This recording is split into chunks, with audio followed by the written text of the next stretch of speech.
Hey everybody, this is Alex Merced, and you're listening to Finance and Economics for Noobs. And basically, the idea here is I'm talking about different financial and economic concepts. And just because this is such a popular topic these days, considering everything that's going on, I thought I would talk about inflation and money. So, like, what is money? What is inflation? How does it happen? So let's start with that, really like the core of it, money. Okay, because you can't really understand inflation unless you understand prices, and you can't really understand prices unless you understand money. But essentially, money is a item that kind of satisfies three goods. It's a medium of exchange, so I can use it to exchange for other goods. It's a unit of account, meaning I can use it to measure things. So, for example, I'm able, we use uh, US dollars for in right now to like measure, like how good a business did, or your amount of inventory, things like that. So because it has that meaning. So unit amount, um, and it's a store of value. Okay, which means that I can use it to generally get something of value, not just now, but later. And just to kind of really appreciate what we mean by store of value, we really need to kind of go back to a barter economy. So barter meaning you're exchanging direct goods for goods. So I'm taking the thing, I want to get the thing that I really need right now by giving you something that you need right now. So, I have, let's say, two sheep and I need a cow. Okay, so I need to find someone who's willing to take sheep for cow. Okay, so there might be other people with cows, but maybe they don't want sheep. So I really got to find the right person who wants the right thing from me. This is generally where, like, barter economies aren't necessarily as efficient. Okay, a little bit harder to find an exchange partner. So I find that, you know, sheep wanting cow owner, and we make an exchange. Okay, so right there, we're seeing sort of like the difficulties with barter. But now let's take a look at another step. What if I picked bananas? Okay, so I pick bananas from a tree, and then I go and I exchange them with others. The problem is that bananas aren't going to last as long as, let's say, a sheep. Okay, so basically, if I pick bananas, I have something to exchange, but not for long. And then every day that goes by, what I can exchange for those bananas are even less. Okay, so it doesn't really store value very well in the sense that, like, what a banana is really worth today, we can all understand, even though there is no such thing as absolute value, subjective value, we can generally reason that it's going to be the value over time because it's a perishable good. Okay, so in that case, if there is money, I can exchange banana for currency. So even if I don't know, like I don't want anything right now for my bananas, like so there's nothing I need at the moment, I can still sell my bananas for money, and that money will still be able to buy me things, or I'll be able to exchange that money for things long after those bananas will have been eaten and or gone bad. Okay, so I've retained the value of that effort, retained the value of that work.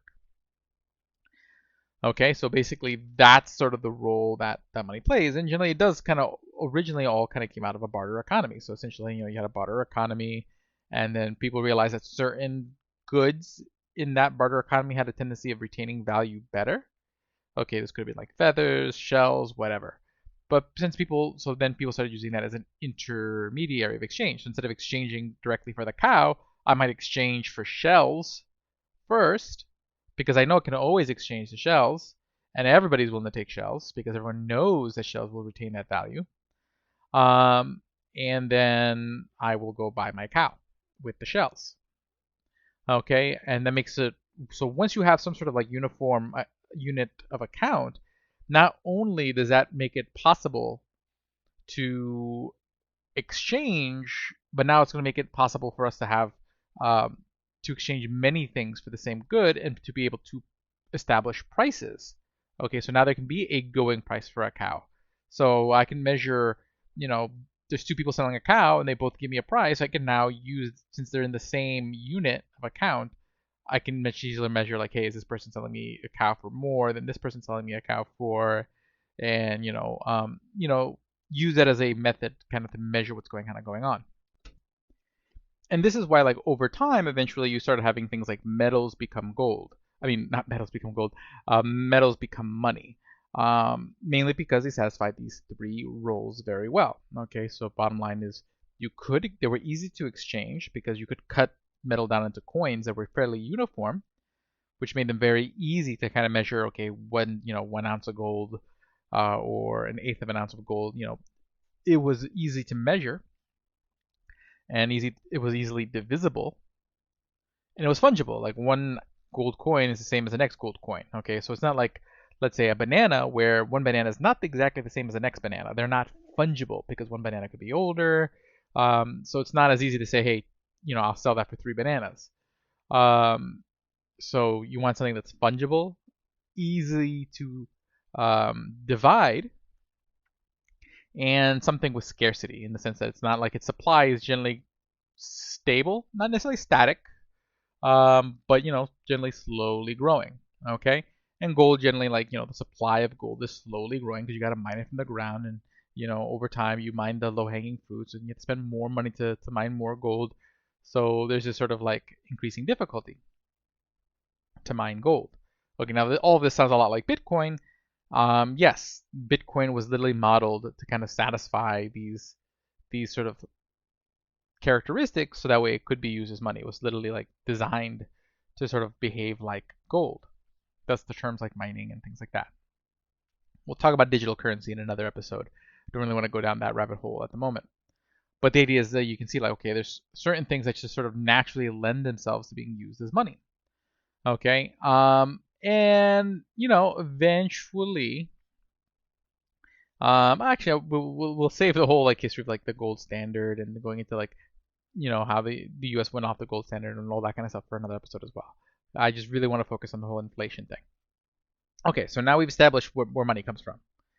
Okay, so at some point there's something that is used as money, something that is that medium of exchange. Okay, now what happens is people take that money and they go buy things. So for example, let's say me and someone else want that same cow. It's not like the person can just sit there and say this price is whatever they want. Okay, basically, if I say, hey, I want 100 gold coins for this cow, and no one's willing to pay 100 gold coins for that cow, that's not the price. So the price has to come from sort of actual exchange. So generally, back in these old days, you imagine these markets, like if you're seeing like Hercules or Xenon, they'd go to these markets where everyone had their like little huts and they were selling stuff. These were like the things back in the day. Someone may not have a price for a thing, and they'll sit there and say, look, I got this cow, who wants it? Someone goes, hey, I'll pay 5 gold coins, and someone else says, I'll pay 10 gold coins, until at that point there's no one's willing to pay a higher price. Okay, and that's generally that's called like an auction price. The market is essentially a large auction. Not everything we buy is at an immediate auction, in the sense that where I don't go to Walmart and bid on all the goods on the shelf, but they're generally auctions that occur somewhere down the line. Sometimes it's or it occurs in a more macro sense, in a sense where like by the act of not buying something and not being able to sell your supply, implicit sort of like bid and offer are occurring just through the market dynamics. Okay, so essentially markets are just continuous auctions, in a sense. So that's where prices come from. So now imagine like, there's 10 people, each with 10 gold coins, and we auction off the cow. Okay. So what is the highest price that the cow could be? Okay. Well, the highest price that a cow could be would be, if assuming that all 10 people individually bid, and then it would be 10 gold coins. So there's a limit to the price. So because there's a limit to the supply of money, 10. But let's say they decide to equally split the cow. Okay. Theoretically, they could all band together and pay 100. So there actually is like a ceiling of 100, the 100 gold coins. So just with one good, there's even, regardless, if there's one good and all the money in the world, still there's going to be some sort of limit to how high that price can go. But what if no one wanted that cow? Okay, well, it doesn't matter. There's only 100 coins. The going price would be 0. Okay, so point being is that there's two things that determine whether what's possible for the price of this thing. Okay, one, the supply of money. Okay, because you can't pay more than the money that exists. And 2, the demand. Okay, just because there's money doesn't mean people demand the thing and will pay the higher price. Cool. So now when people generally think of inflation, you got to be specific because you'll talk to 10 different economic thinkers and inflation will mean 10 different things. And the reason being is because you should generally add a second word to be clear. Are you talking about an inflation of the money supply, meaning there's more money? Are you talking about in inflation of prices, meaning the general price level, which has some flaws in the thinking, but we'll talk about that in a second. You know, the inflation or deflation of what? Because all that word means, inflation, deflation, is more or less. Okay, so inflation of prices just means there's more prices. Inflation of the money supply just means there's more money supply. Okay, people don't want to, add the second clause, so they'll instead argue that which one should be implied. Or, because this economist applied it historically, we should always assume that implication. Honestly, when you're talking about economics, you want to be clear, so I always recommend, specify the second clause. Okay, sorry about that. I had to take a call regarding the water bill, regarding, prices, right? So I kind of lost my train of thought, but let's just recollect. Okay, you have money, which again has to satisfy either, you have money that does three things: is a unit of account, a unit of account, and a medium of exchange, and a store of value. Things that work well as money are things that are easily divisible, scarce, and fungible. And prices are generally set through sort of, again, this kind of auction where basically people say, hey, are willing to make offers saying I'm willing to pay X, Y, and Z, or saying I'll sell it to you for X, Y, and Z, and people are willing to make bids saying I'm willing to buy it for X, Y, and Z. And then that's how prices get set. But again, prices can only be as high as the amount of money and the amount of demand for the item. So in that case, whenever you have a inflation of the money supply, that could lead to an inflation of the price level. Not necessarily. Okay, this is where a lot of people make a mistake where they're like, oh, the money's increased, so inflation's gonna happen. It may happen, it may not happen, it'll likely eventually happen, but it may not happen right away. Okay, because generally what happens is, if you take a look at the way a lot of monetary policy is, because nowadays most money is controlled by governments, and again we'll talk about how that happened in some other episode. But essentially nowadays money is really just pieces of paper that essentially represent a fraction of debt to the government in kind of a weird way. Okay, so basically it's some sort of basically the government's debt divided by the number of currency out there, in a sense. The more debt there is, the more money there is. Okay, just basically what happens, because again, the government cannot borrow money that doesn't exist, so borrow it into existence. There's a huge chain of mechanisms from point A to point B. It's not like the government literally wills the money into existence. There's generally a central bank involved, and there's a lot of other market mechanisms involved. But essentially, if the government just spends money and borrows money, something's got to give, so the money supply essentially expands. Okay, so when the government borrows more money in today's monetary systems, you do have an increase of the money supply, which can lead to an increase in prices. Okay, and then again, there's a lot of other things that help multiply that.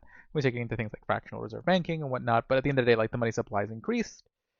But usually when you see this kind of grow the most is generally after sort of a shock to economy. So think right after 2008 when the economy collapsed in the US, or in the last couple of years after the whole COVID thing, money supply had huge increases. You didn't necessarily see inflation in the midst of the crisis. Reason being is just that your average individual is much more timid to spend money. So the issues, you had the money supply, but you didn't necessarily have the demand because people were scared. People were losing their jobs, they didn't know when they were going to get their next paycheck. So you didn't have the two pieces of the formula.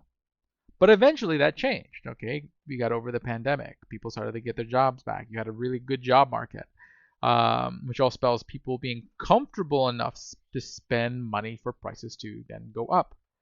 Okay, so long as these two things are still in place, you're going to see inflation. Long as the money supply is still growing, and long as people's confidence this there, you'll have monetary price inflation. Okay, and so essentially the metrics you'd want to measure are things like M1, M2, M3, which I don't think they're all calculated anymore, but those would be measures of the money supply. If you want to see sort of like what direction the money supply is moving in, and then you want to take a look at like economic confidence factors to kind of figure out like how people are feeling about the economy. Okay, because as you see those two things reverse, again, money supply go down, people's confidence go down, that should turn into less spending. Now there's a sort of a third piece, which is just real resource constraints. Okay, so this is like what you're saying, like with the situation with Russia, where they produce a lot of oil, but now there's all this conflict, and so now this creates sort of a tension in the actual supply of oil. But that's not a general, like it causes, because of oil's place in the market, and so many things are made from oil, it does generate a price increase in a lot of things, but it's not the same thing as sort of like the phenomena of price inflation, where it's just like the price of everything going up. It would just really be the price of oil and oil related things. And if technically, again, if the money supply had not changed and everyone spent more money on oil and oil related things, they would have less money to spend on other things. So theoretically, you would then have to spend less money on other things. So the effect on the general price level would be kind of negated, assuming again static. If we were to think static demand and static money supply, so the only thing that changed was the price. Again, that's not the real world. People's sentiment's constantly changing, the money supply is constantly changing, so it's kind of hard to really truly ever measure that, because these things aren't constants that we can truly observe. But again, if you put your thinking cap on, you can kind of see how this all works. So hopefully this gives you a little better understanding of money and inflation. My name is Alex Merced. You can follow me on Twitter at Alex Merced. And you guys have a great day and enjoy.